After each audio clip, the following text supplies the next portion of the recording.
بسم الله الرحمن الرحيم نحمده ونصلي على رسوله الكريم أما بعد قال الله تعالى في القرآن المجيد كل نفس ذائقة الموت صدق الله العظيم وقال رسول الله صلى الله عليه وسلم الكيس من دان نفسه وعملوا لما بعد الموت والعاجز من أتبع نفسه هواها وتمنى على الله أو كما قال رب اشرح لي صدري ويسر لي أمري واحلل عقدة من لساني يفقه قولي. My dear respected listeners, Assalamu alaikum wa rahmatullahi wa barakatuh. Today's topic is the topic of death. One may be thinking, why such a topic in the month of Ramadan? The month of Ramadan is a month of mercy, a month of forgiveness, so why talk about death? Death is the only thing which is guaranteed in this very short life. And something that reminds a person of death, or could remind a person of death, is the fact that this life is very short and the enjoyment of this life is also very short.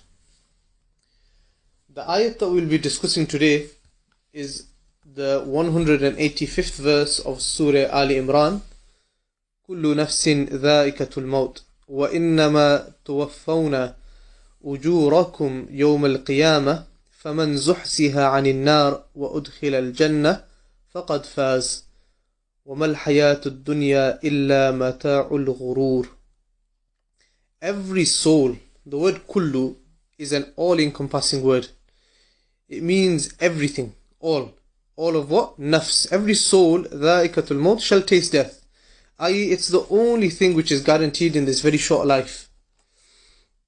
And a person will collect what is theirs, a person will collect their reward on the Day of Judgment. فَمَنْ زُحْزِحَ عَنِ النَّارِ. So whosoever has managed to distance themselves from the fire, وَأُدْخِلَ الْجَنَّةِ. Not who has been entered into Jannah, rather the person who has been admitted, i.e., it is the grace of Allah Ta'ala which admits a person into Jannah. فَقَدْ فَاز. They have been successful. وَمَا الْحَيَاةُ الدُّنْيَا إِلَّا مَتَاعُ الْغُرُورِ.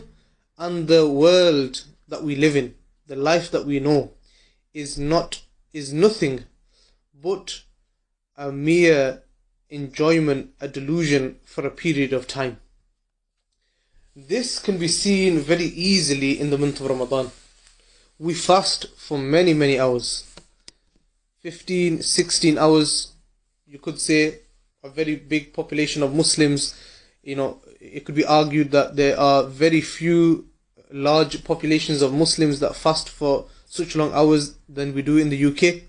And after fasting for such a long time, we go to the Dastarkhan, we go to our tables, and we sit down and we eat. And we've been fasting all day. And from probably 10, 11 o'clock in the morning, we've been thinking about food, we've been hungry, we've been thirsty. We'll take a sip of water and we'll have a few bites to eat. And the desire of being hungry will go away. Such is the world, such is the enjoyments of the world, that we only here to enjoy the world for a certain amount of time. And how we enjoy it will dictate what we feel after death, where we are placed after death. And like mentioned before, it is the only thing which a person is guaranteed. Our Ustad, one of my Ustads, Hazrat Maulana Abbas Saheb, he used to always tell us a story that when they were younger, they were told to go to the graveyards, and when they would go to the graveyards, their Ustads will say that this place is the house of the liar, Baytul Kadhib. And the reason why they would say that this is the house of the liar is because such people are lying within their graves today who thought to themselves that they would be in the dunya for a long time. They built houses, they earned money, they did everything that they needed to do in the dunya, and they did not prepare for the akhirat. And they thought to themselves that they would be in the dunya forever. However, the time came for them to go in their grave. Nothing in this world is with certainty except for death.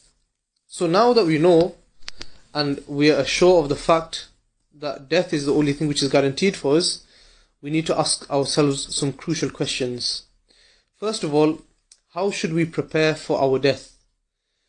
In terms of deen. In terms of deen, the way we should prepare for our death is, we always need to remember that Allah Ta'ala has certain rights unto us. We owe it to Allah. We owe everything to Allah. A question that I like to ask to some of my students is, if we take this analogy, imagine someone came through the door, a rich man, and he said to you, no strings attached. No strings attached at all. I'll give you £2 million right now. And I ask the question, would you take it? And obviously the answer is, yes, you take it. No strings attached? Of course you take it. Now every time you spend from that money, you'd reflect and you'd think about that person. You know, I'm driving this car because of that person. I'm living in this house because of this person. I'm getting to eat food. I'm getting to travel. Every time, maybe you don't thank them every time and call them, but you'd definitely be thinking about them. Now, let's imagine the same scenario. A person comes, they offer you £2 million, but they say, I want something in return. So now your mind starts to wonder, what does this person want? Do they want me to work for them? Do they want me to do something good? Do they want me to do something bad? And the person says, look, I'll give you this £2 million. All you need to do for me is you need to give me your 2 eyes. So the 2 eyes that you have that you can see through, I want you to give me them 2 eyes. I want to give them to someone else. I'll buy the eyes of you for £2 million. And the students, they said, no, sir, I wouldn't give my 2 eyes for £2 million. So that goes to show, just our eyes that Allah Ta'ala has given us is more valuable than what a person could even attain in the dunya. So we owe it to Allah Ta'ala, and Allah Ta'ala has made certain things upon us farz. For example, our salah, fasting in the month of Ramadan, giving zakat once a year, going for the hajj when our time comes. So these things are farz. So we need to first of all make sure that we are fulfilling the fara'id of Allah. We are fulfilling the compulsory acts Allah Ta'ala has ordained upon us. And if we haven't been fulfilling them, or if we have missed certain fara'is which we should have fulfilled, then we need to make qada of those. Now doing the fara'is is good, and it's definitely a starting point. But besides this, a person, they should do extra nawafil things, such as the sunnah, acting upon the sunnah of Rasulullah sallallahu alaihi wasallam, and doing as much good as they can. And doing this in the month of Ramadan is a fantastic opportunity. Why? Because the nawafil are rewarded as though they are fara'id, and the fara'id, they are rewarded 70 times over.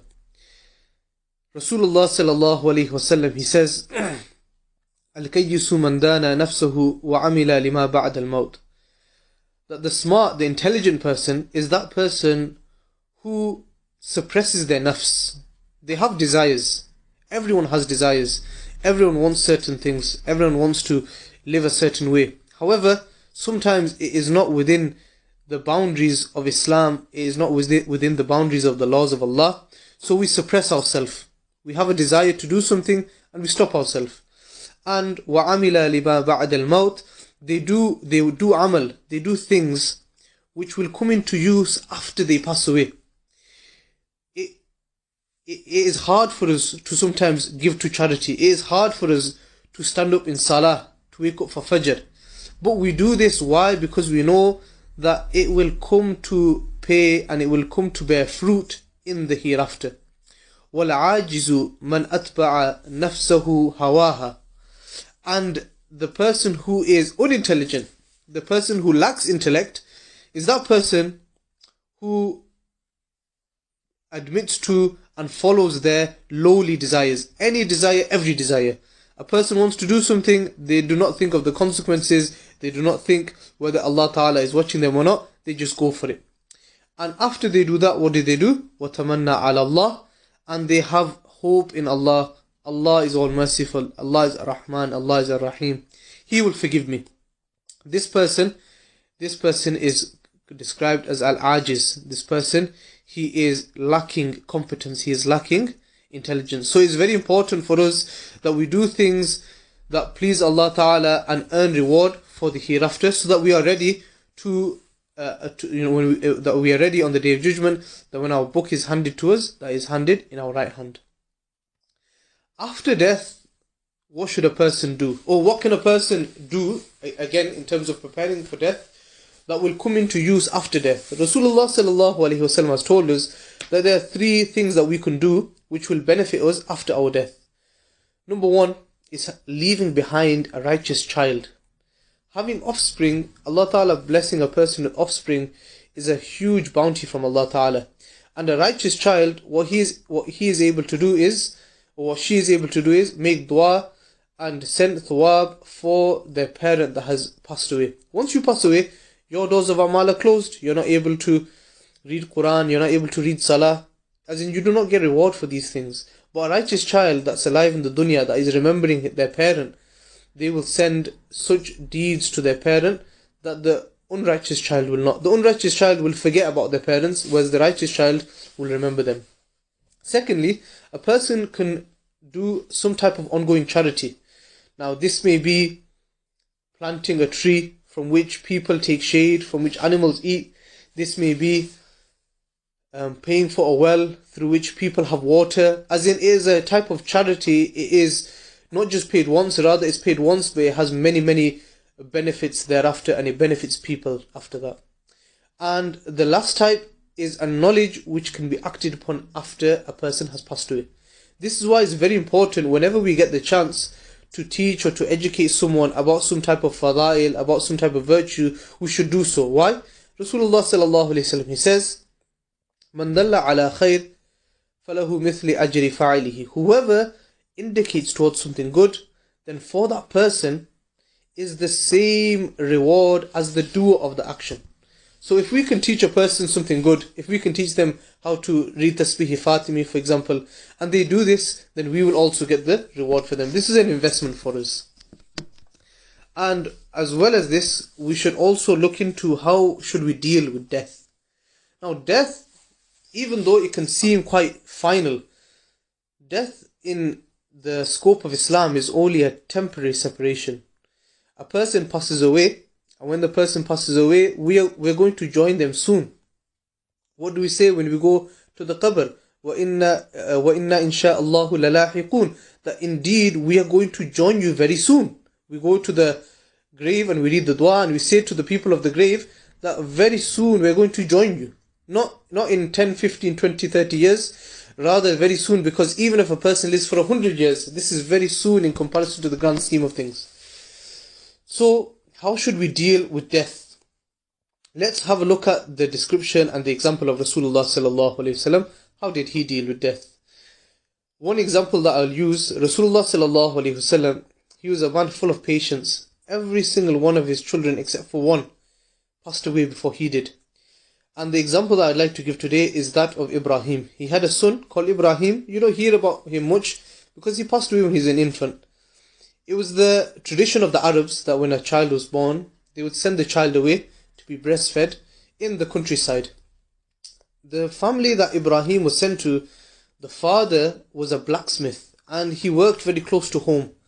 And the smoke and the dust which came from his work, Ibrahim, the young baby Ibrahim, ended up getting a respiratory disease, and thereafter, sadly, he passed away. When he passed away, Rasulullah sallallahu alaihi wasallam was informed.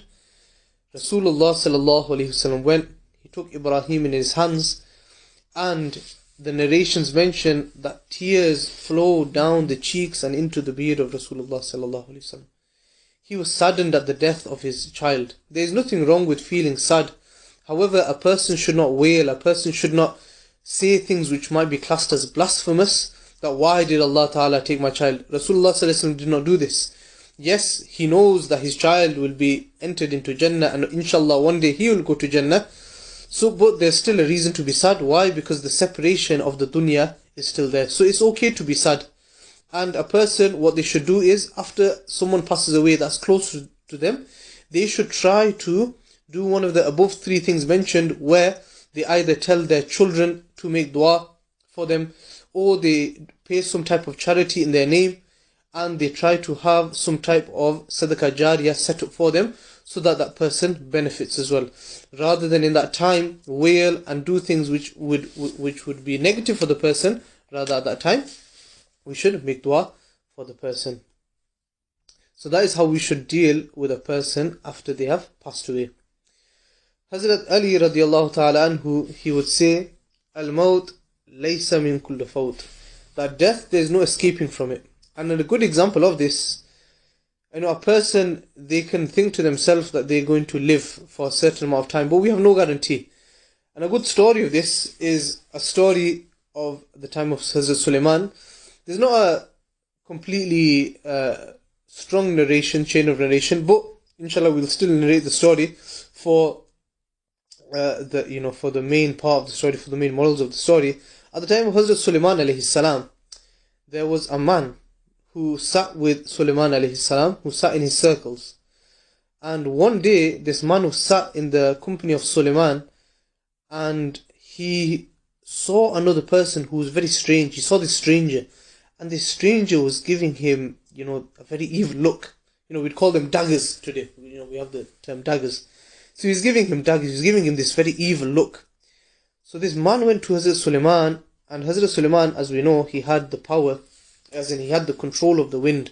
He was able to send things very far, over very far sort of distance, very easily, because Allah Ta'ala had given him the power over the wind. So this man, he came to Hazrat Sulaiman, and he said to Hazrat Sulaiman, that can you send me away? I'm fearful of my life from this person. I feel as though this person, they want to kill me.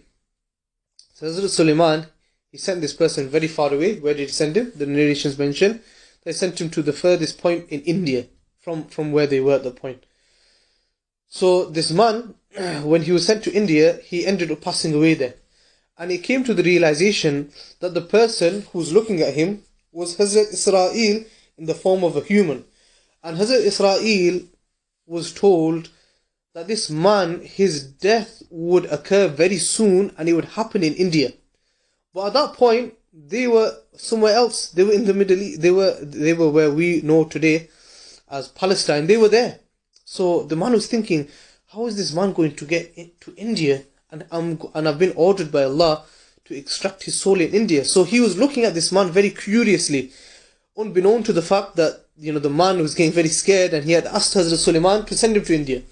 That subhanallah, wherever Allah Ta'ala has destined for it to be our last moment, the place where Allah Ta'ala has destined it for us to be our last moment, then a person will pass away in such a place. And this life that we are living, the life, whether we live another year, whether we are fortunate enough to see another Ramadan, whether we are fortunate enough to inshallah see 50, 60 more Ramadans, and Allah Ta'ala gives us life, Allah Ta'ala gives us a very long life, and we should pray that Allah Ta'ala gives us a long life so that we are able to experience many Ramadans, so we are able to do sajda many times to Allah. And it's very important, the Sahaba, one Sahaba, he passed away in the battles, and he was a shaheed. Another Sahaba, he passed away a year afterwards, not in the battle, but rather he just passed away of some other cause. And it was mentioned that the Sahaba who passed away later on, he was admitted into Jannah earlier. Why was he admitted into Jannah earlier instead of the Shaheed? It's mentioned because he had an extra year of Salah. In that extra year, he managed to fast in that Ramadan. In that extra year, he paid his zakat. So he had a long time to worship Allah. So we should ask Allah Ta'ala for a long life, not because we want to just avoid death, rather so that we can worship Allah Ta'ala in the moments in the life that He gives us. So it's very important that we reflect upon this ayat, because every single one of us will taste death. Every single one of us will experience death. And the person who is the most successful is that person who every single day they get the chance to move away, to distance themselves from the fire of Jahannam, and they're able to attain Jannah. They're able to, through the grace of Allah Ta'ala, attain Jannah. And the world, the pleasures of this world, they do not delude and delusion them to the point where they fall within the pits of the wonders of the dunya, where they do haram, and the moment comes, the day comes where they're going to pass away. Every single day we can say, tomorrow I'm going to wake up, tomorrow I'm going to live a full day. But a day will come where we will be wrong.